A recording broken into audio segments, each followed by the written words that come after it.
Que bom que estamos juntos mais uma vez para tratar de um assunto muito interessante: marketing espiritual. O que vem a ser marketing espiritual? O primeiro conceito de marketing estava focado no produto. Num primeiro momento, o foco do marketing era o produto. Como apresentar esse produto da melhor maneira para que as pessoas possam ficar interessadas nesse produto. Num segundo momento, o objetivo do marketing era atender às necessidades do consumidor. Então o foco era o consumidor, as suas necessidades mais imediatas. E atualmente se fala do marketing espiritual. O marketing espiritual é focado no ser humano, com uma visão holística do ser humano, o ser humano na sua totalidade. Quais são as suas necessidades reais? Hoje em dia, não basta atender a necessidade ou a vontade imediata do consumidor. Os consumidores hoje começam a questionar o ato de comprar. Fazem escolhas diferentes, não compram mais as coisas cegamente. Esse consumidor está preocupado, ou melhor, está ocupado com um consumo consciente, está pensando na sustentabilidade.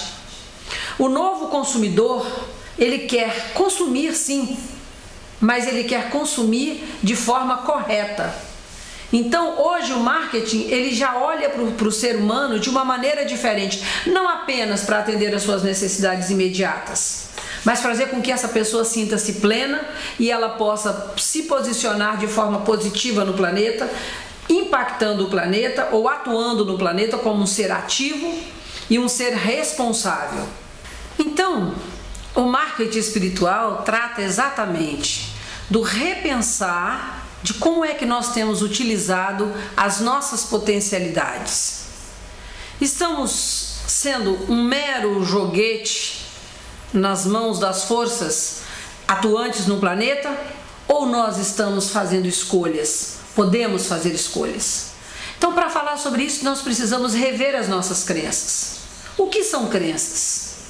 Crenças são conjuntos de ideias, de informações que nós fomos inserindo no nosso disco rígido, né? E essas informações também podem ter sido herdadas e nós vamos cegamente repetindo essas informações. Crenças e paradigmas são dois temas que são irmãos, né? E que nós precisamos repensar nesse momento. Você está satisfeito com a sua vida? Seus relacionamentos estão bem? Como estão as suas finanças? Como está a sua saúde? Qual é o olhar que você tem a respeito do mundo? Você olha o mundo, a sua saúde, as suas finanças, os seus relacionamentos são resultados diretos das suas crenças. Tudo o que está acontecendo na sua vida hoje está aí porque você quer, porque você escolheu. Você é o protagonista da sua história, o criador da sua história. Obviamente, nós precisamos levar em consideração as crenças herdadas. Crenças do meu pai, crenças dos meus professores, crenças da minha mãe. Para isso eu preciso fazer uma anamnese ou uma autoanálise de mim mesmo e listar essas crenças. Por quê? Porque hoje nós vemos que as pessoas parece que reclamar já ficou uma coisa fácil. Você chega numa roda de amigos ou você encontra uma pessoa, ela quebrou a perna há 1 ano atrás, ela já está andando muito bem e ela chega para você e fala: oi fulano, tudo bem? Ah, tá, mais ou menos. Menina, há 1 ano eu quebrei a minha perna. Eu costumo dizer o seguinte: e agora, como está a sua perna? Ah, está ótima. Eu falei: tá, então qual é o próximo capítulo da novela? Por quê? Porque o tempo todo nós estamos reclamando.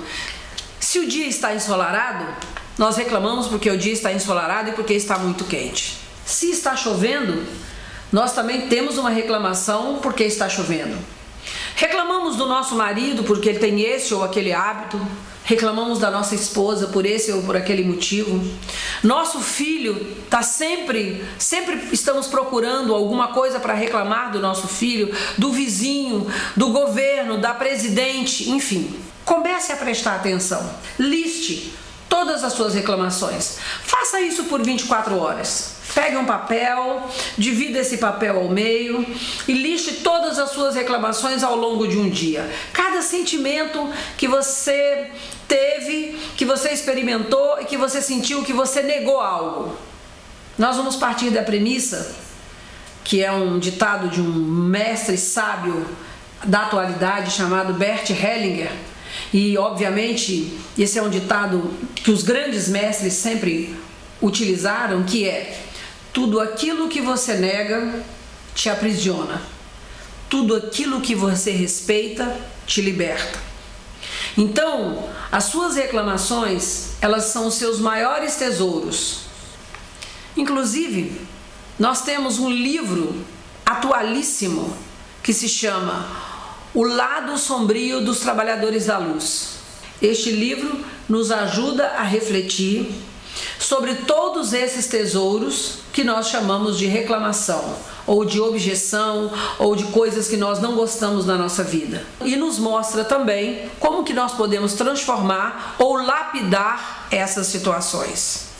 Um segundo passo é, ao lado dessas suas reclamações, que podem ser: eu não suporto mais essa dor de cabeça, eu não aguento mais essas dores nas costas, o meu pé está doendo, meu joelho está doendo, eu estou muito gorda, ou eu não gosto da cor dos meus cabelos, eu não gosto desse nariz, enfim. Ao lado de tudo isso que você listar, você vai começar a positivar essas reclamações. Então, se você diz assim: eu não tenho dinheiro, você vai positivar da seguinte forma: ganho o suficiente para pagar todas as minhas dívidas e ainda tenho um tremendo excedente. Se você está reclamando das suas dores nas costas, você pode positivar isso: carrego a minha vida com facilidade, vivencio as minhas experiências com tranquilidade. Por quê? Porque normalmente dores nas costas acontecem quando o que nós estamos vivenciando está muito pesado.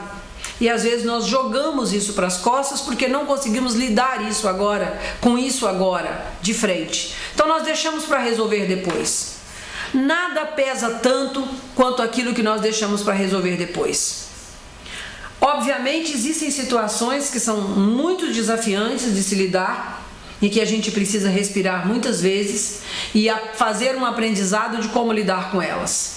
Mas para muitas pessoas que têm dificuldade de assumir responsabilidade e de crescer, preferem ser inocentes e sempre acusar os outros que estão fora, ou acusar o outro por isso, ou dizer que a responsabilidade estão nos fatos ou nos acontecimentos externos da sua vida. Essas pessoas estão normalmente carregando um fardo muito pesado, porque aquilo que você deixa de olhar num determinado momento e você repete essa cegueira em relação a essa questão várias e várias vezes, se transforma num monstro. Então, a nossa força pode estar naquilo que nós negamos na nossa vida.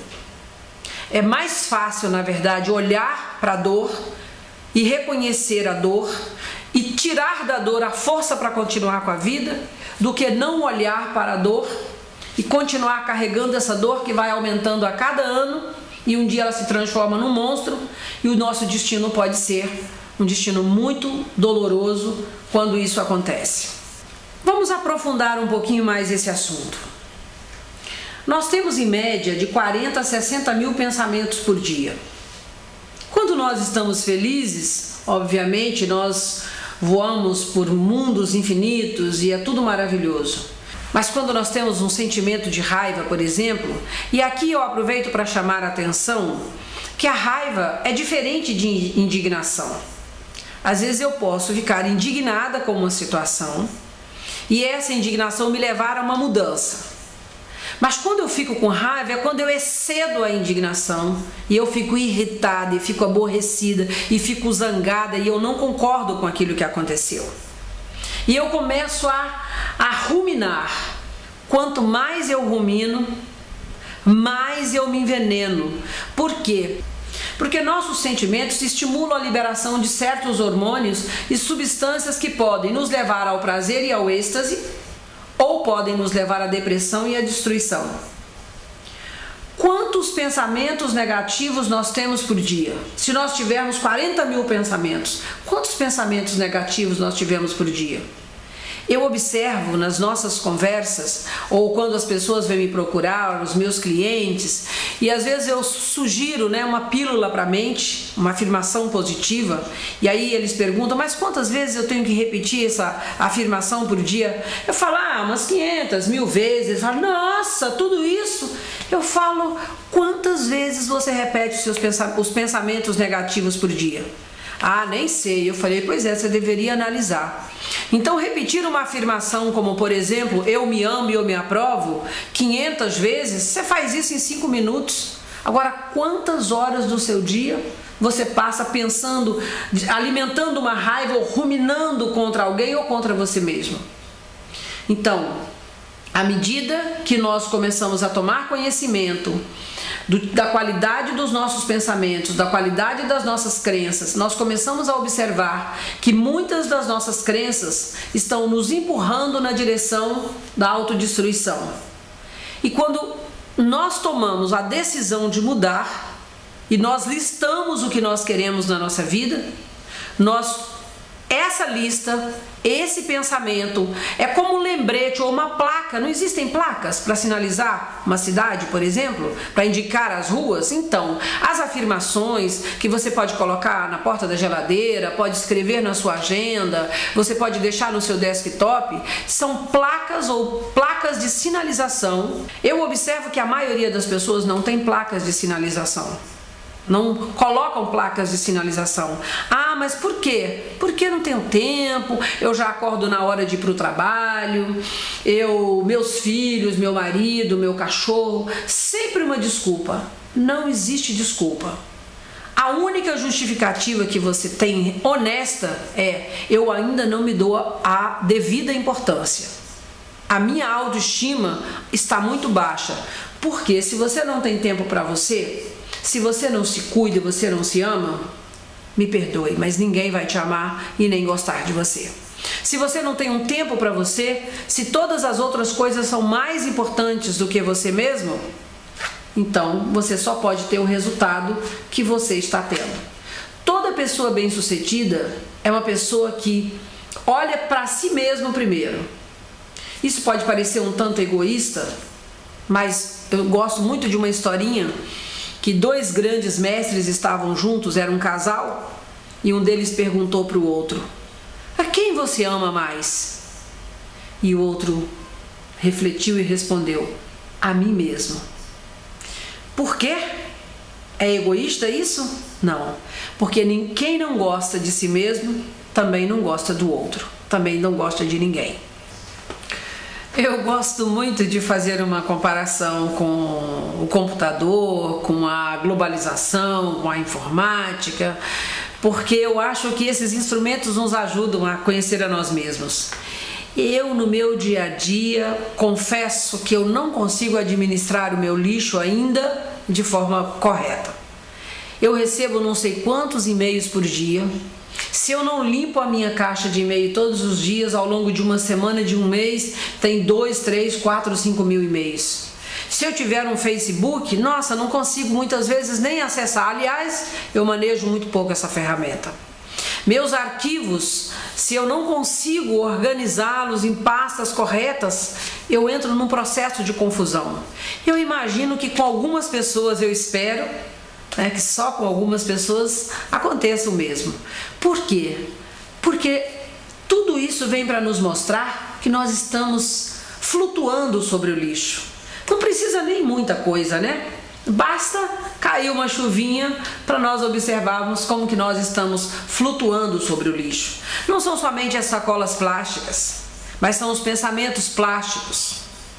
Não são somente as embalagens que nós não sabemos o que fazer com elas, mas também todos os paradigmas, todos os conceitos e todas as crenças que são as embalagens ou os formatos dentro dos quais nós estamos muitas vezes encarcerados, que nós precisamos dar um destino correto. E esse destino correto é a reciclagem. E quando nós falamos de reciclagem, significa rever primeiro qual é a qualidade desse lixo, porque cada um tem o seu lixão de gramacho. Não adianta mudar o lugar do lixão lá para um outro local mais distante, porque o lixo vai continuar lá e causando transtornos à sociedade, à população. É importante que nós tomemos responsabilidade. E o marketing espiritual, ele trata exatamente dessa tomada de responsabilidade. Como eu estou consumindo? Como eu estou consumindo os meus recursos naturais? Como eu estou utilizando as minhas potencialidades? Os dons que me foram dados, ou os dons que eu herdei, como é que eu estou utilizando esses dons? Para o meu crescimento, para a minha felicidade? Ou eu continuo cegamente repetindo os mesmos padrões, a mesma história da minha avó, a mesma história do meu pai, a mesma história da minha família? Hoje, nós temos muitos recursos, incontáveis terapias, como as constelações familiares, o Reiki, o Light Healing, o Magnified Healing, a psicologia transpessoal, a psicoterapia breve. Existem incontáveis terapias que os nossos avós, nossos antepassados não tinham acesso, mas que hoje nós temos acesso para nos ajudar a organizar a nossa vida, que eu que eu faria uma analogia a nível da compreensão apenas com o computador. Precisamos organizar a nossa máquina. Se de vez em quando nós precisamos desfragmentar a nossa máquina, para procurar espaço, para criar mais espaço, tirar arquivos velhos que não servem mais, informações que nós não usamos mais, será que nós não precisamos fazer isso com a nossa mente? Como que funciona a nossa mente? Nós vamos ir trazendo informações todos os dias, essas informações vão sendo guardadas em vários arquivos, chega uma hora que a máquina para. Nosso casamento começa a dar problemas, nós começamos a ter problemas com os filhos, a ter problemas de saúde. Aliás, não é problemas de saúde, né? Problemas de doença, porque saúde não é problemas. Mas nosso corpo começa a falar, e quando o nosso corpo começa a falar, é que o problema ou a questão já está insustentável. Porque as doenças nascem na mente, as doenças nascem no nosso coração, a doença nasce quando nós começamos a corromper o nosso estado natural. Então, hoje em dia, eu até cito muito o trabalho da Louise Hay, e eu trabalho muito com ela e tenho resultados maravilhosos. Aparece uma dor no meu joelho, eu vou lá e analiso o que significa isso. É certinho. Normalmente eu estou sendo inflexível, normalmente estou sendo orgulhosa, não estou querendo reconhecer, estou com uma dificuldade de me curvar, né, diante dos fatos, diante da verdade da vida, porque a vida está aí e a vida é como ela é. Né? Muitas vezes nós dizemos, eu não concordo com isso, não concordo que hoje seja um dia ensolarado. Quem sou eu para concordar ou discordar disso? Quando eu me coloco no meu próprio lugar e caminho em harmonia com as forças da natureza, quando eu caminho de mãos dadas com a vida, quando eu concordo com a vida, quando eu digo sim para a vida me mostra a solução para as questões que estão me afligindo. Porque nós não estamos aqui só para comer, beber, dormir e ter um prazer efêmero. Nós somos um ser em evolução. Nós viemos com uma potencialidade incrível e a maioria de nós tem medo do poder que tem dentro de si. Por isso eu digo, deixe a sua luz brilhar.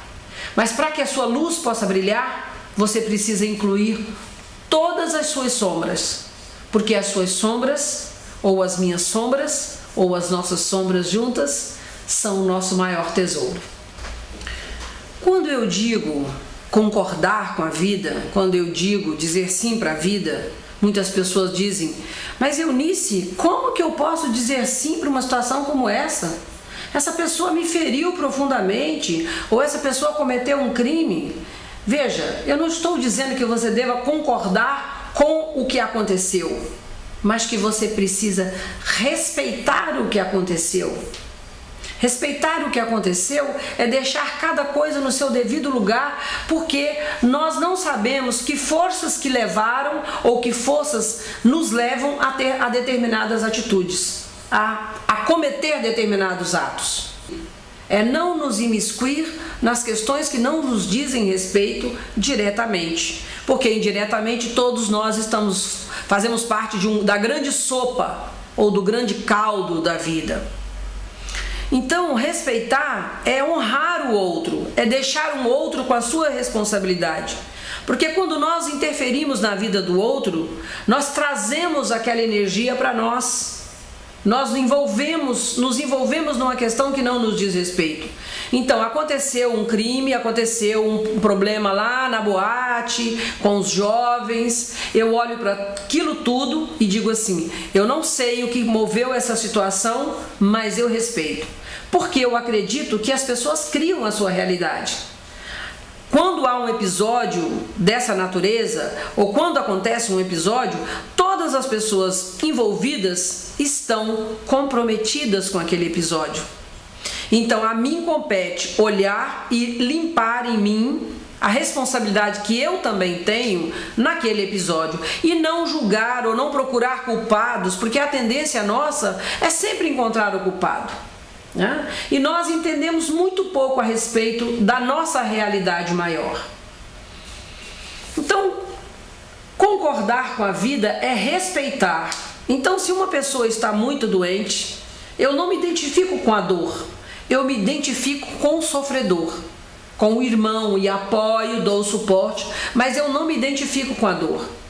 A dor é uma criação dele, a dor ou a doença, ela vem como uma maneira de corrigir a rota. A dor, os desastres, Hoje em dia nós vemos muitas pessoas dizerem: aconteceu um desastre, as chuvas, muitas pessoas morreram, ficaram desabrigadas, como se a natureza fosse responsável por isso e a natureza estivesse fazendo algo de mal para nós. E a realidade não é essa. É que nós precisamos interagir, melhorar a nossa comunicação, levar em consideração todos os aspectos da vida. Quando eu vou construir uma casa, eu preciso fazer uma análise. Quando eu vou para o meio da floresta, eu preciso ver onde é que eu pego, que eu seguro numa árvore, porque ali pode ter um habitante que pode me picar. Eu preciso ver onde eu piso, porque ali tem a população natural de uma floresta. Onde quer que eu esteja, eu preciso aprender olhar onde eu piso, nas nossas próprias relações. Como eu tenho aprendido com isso? A conhecer, a me conhecer e a conhecer as pessoas. Porque, como Saint Germain diz, o caminho do inferno está forrado de pessoas bem intencionadas. Não basta ser bem intencionado. É preciso conhecer a situação, a conhecer as forças que estão envolvidas naquela situação para que a gente possa obter o resultado que nós esperamos. Um outro aspecto importante que os cientistas têm comprovado é que quando nós listamos os nossos objetivos, a tendência dessa listagem é nos empurrar a listar o nosso objetivo, é colocar setas, como eu falei antes, no caminho, e essas setas nos empurram na direção do que nós queremos. Liste tudo o que você quer. Uma das maiores coisas que aconteceu na minha vida, de mais importantes que eu julgo, foi quando eu tomei conhecimento sobre os ensinamentos dos mestres. E ali eu recebi uma instrução que eu poderia, todo dia 31 de dezembro, escrever uma carta para a hierarquia, comunicando o meu desejo de servir. E essa carta mudou totalmente a minha vida. Foi aí que eu aprendi a fazer um inventário a cada ciclo daquilo que eu desejo realizar naquele ciclo.